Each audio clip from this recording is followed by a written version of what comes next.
Dito natin malalaman ang totoong kapangyarihan ni Song Jin-woo sa Season 3, Episode 1. Let's go! Pagkatapos magawang talunin ni Jinwoo ang Ant King, patuloy na tinutugis ng top 5 guild ang mga flying ants na lumabas sa Jeju Island at umabot ng 2 araw bago nalinis ang buong isla. Kahit ang mainland China naabot ng mga flying ants, kaya 2 araw na walang tulog ang mga marines ng China. Samantalang ginawang pang-warm up ang mga flying ants ng the strongest hunter of China, the national level hunter Liu Zhigang. Gamit ang 2 napaka-unusual sword, nag-unleash lang naman ang napakalawak na slashes, and in just a second, naburak ang hindi mabilang na flying ants. Habang sinasabi niyang kung ang nakakalaban sana niya ngayon ay ang nakalaban ni Jinwoo, ma-excite sana siya. Samantalang lumipat ang eksena sa Guildmaster ng Scavenger Guild na si Thomas Andre.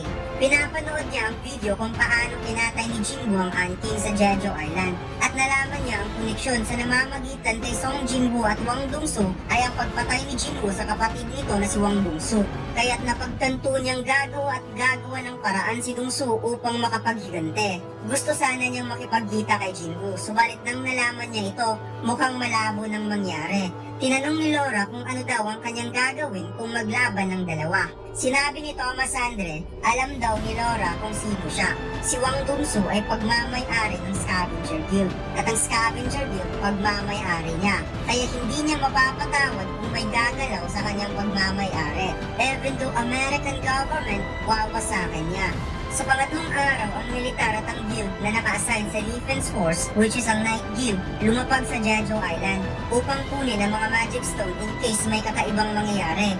Bago nakapasok ang team sa loob, nagkaroon muna ng storytelling itong si Park Jung-soo kay Yoon-tae patungkol sa isang Olympic athlete na hindi pinalad at give up ang mga pangarap. Ngunit nagsimula daw ito ulit at bumuo ng guild, ang guild na magiging pinakamalakas sa buong bansa. At ang story pala na ito ay kay Park Jung-soo mismo at napapaiyak siya kapag naaalala niya ang kanyang nakaraan.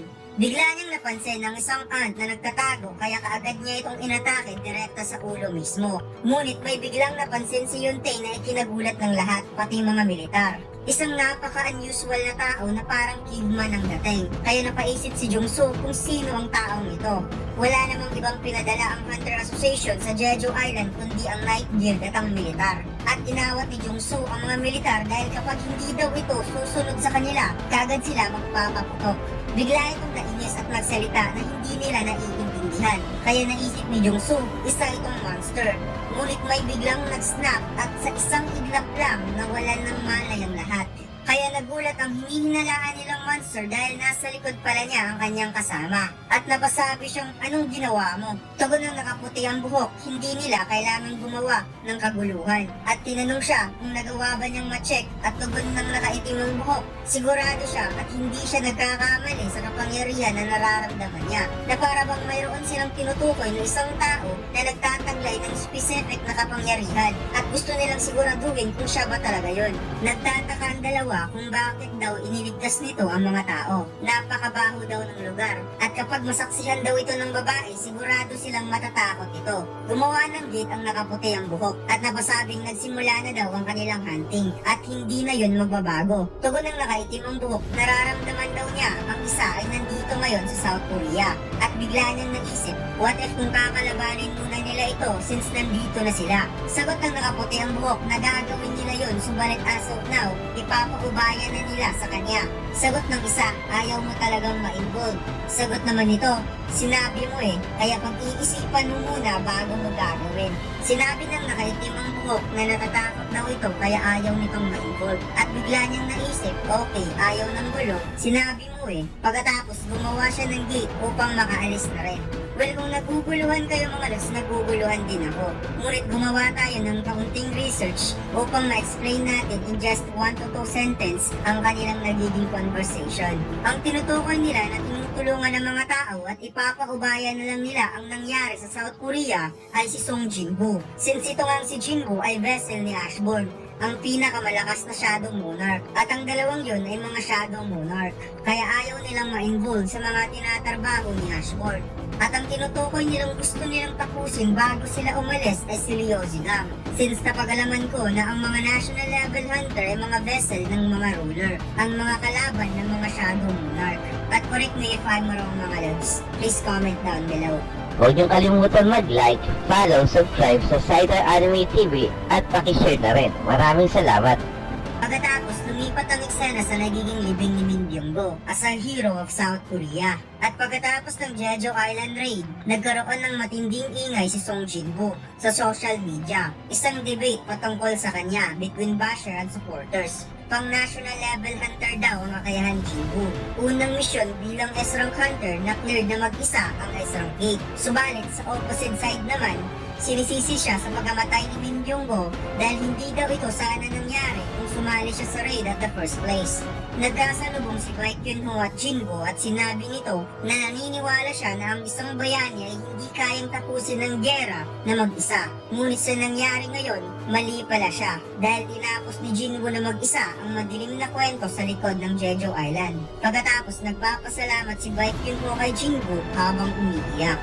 Biglang nagkasalubong ng tingin si Jin-woo at Cha Hae-in, kung kaya napalingon si Cha Hae-in dahil hindi niya kayang titigan ng matagal si Jin-woo habang namumula ang mga pisngi nito. At si Jin-woo naman nagtataka na para bang hindi rin niya alam kung ano ang kanyang magiging reaksyon. Pagkatapos nagkaroon ng pag-uusap si Jin-woo at ang chairman. Nalaman ng chairman na gustong mag-build ni Jin-woo ng sariling guild. At bilang isang S-rank hunter, hindi na kailangan ito ang Guild Master License. Ang kailangan lang niyang gawin ay mag-submit sa Hunter Association.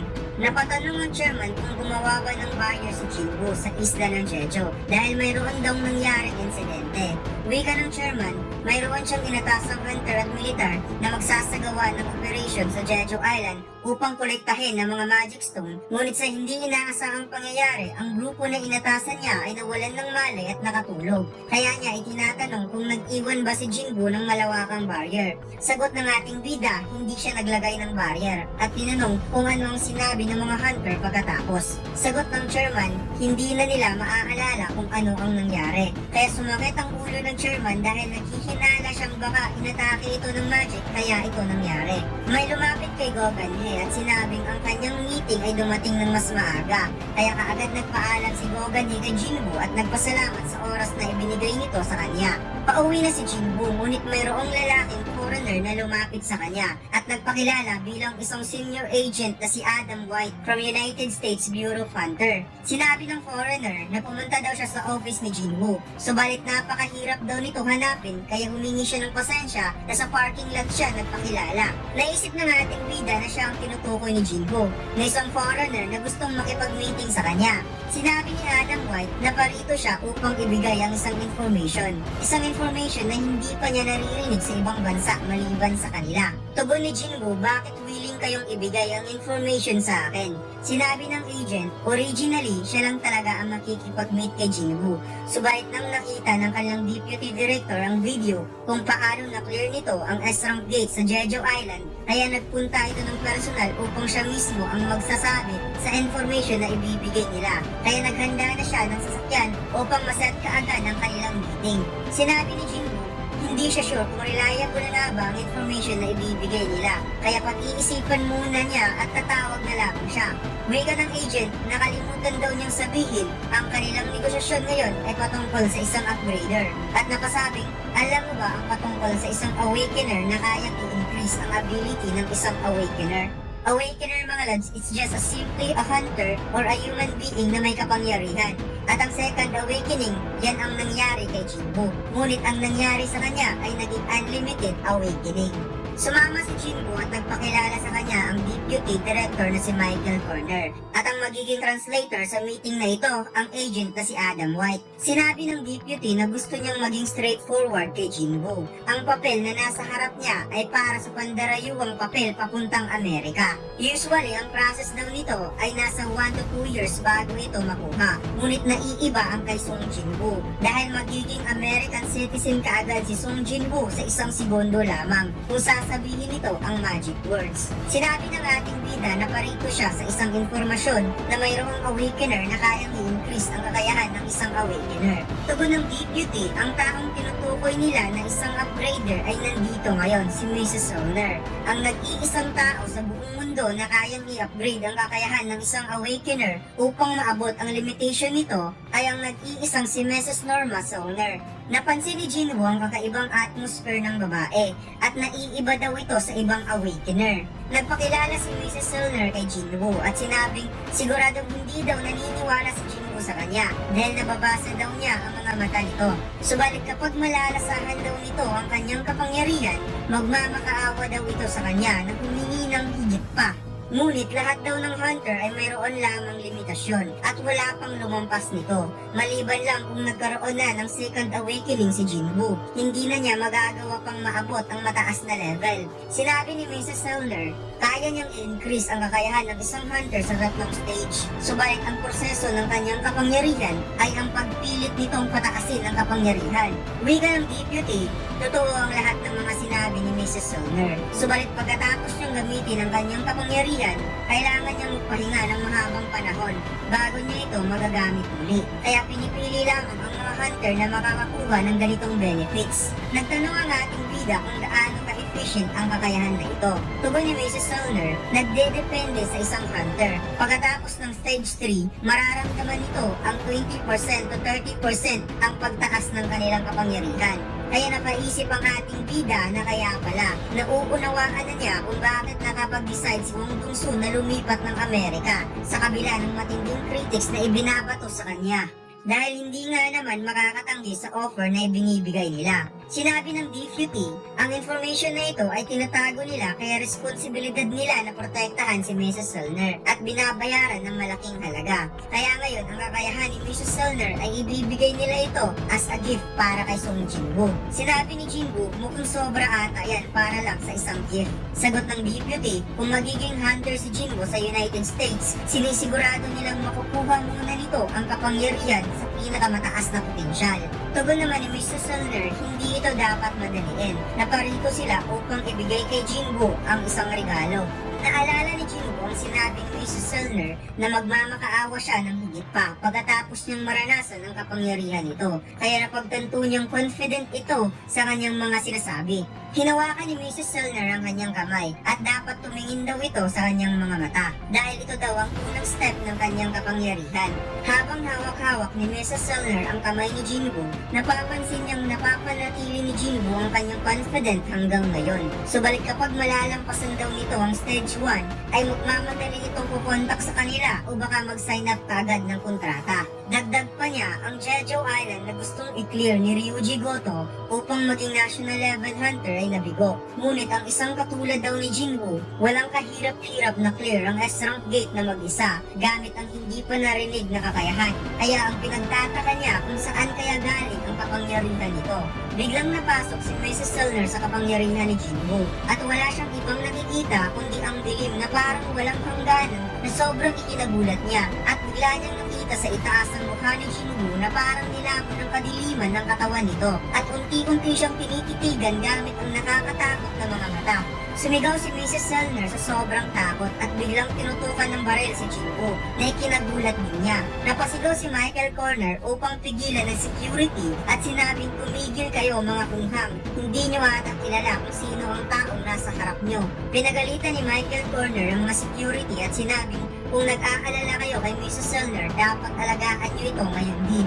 Humingi ng tawad si Michael Corner kay Jinwoo sa ipinakitang asal ng kanyang mga tauhan. Habang si Jinwoo hindi niya alam kung ano ang nangyayari. Binulong ni Michael Corner sa kanyang mga tauhan na kung nangyari daw ito kay Thomas Andre or kay Leo Zigang, siguradong walang maiiwang buhay sa kanila dito. Kaya dapat pag-iisipan muna ang gagawin bago gumawa ng aksyon. Tinanong ng deputy si Mrs. Zollner kung ano ang nangyari. Bakit daw ito pinagpapawisan habang nanginginig sa takot? Sinabi ni Michael Corner sa agent na ihatid muna si Jinwoo pauwi sa bahay at kukontak na lang sila sa susunod dahil parang may lagnat si Mrs. Zollner.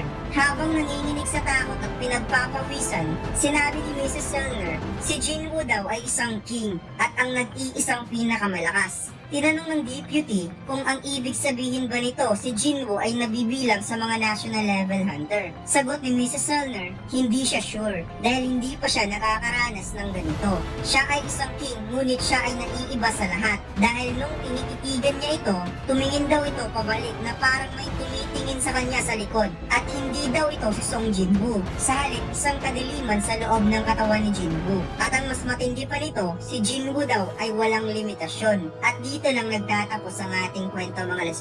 Huwag niyong kalimutan mag-like, follow, subscribe sa Cider Anime TV at pakishare na rin. Maraming salamat!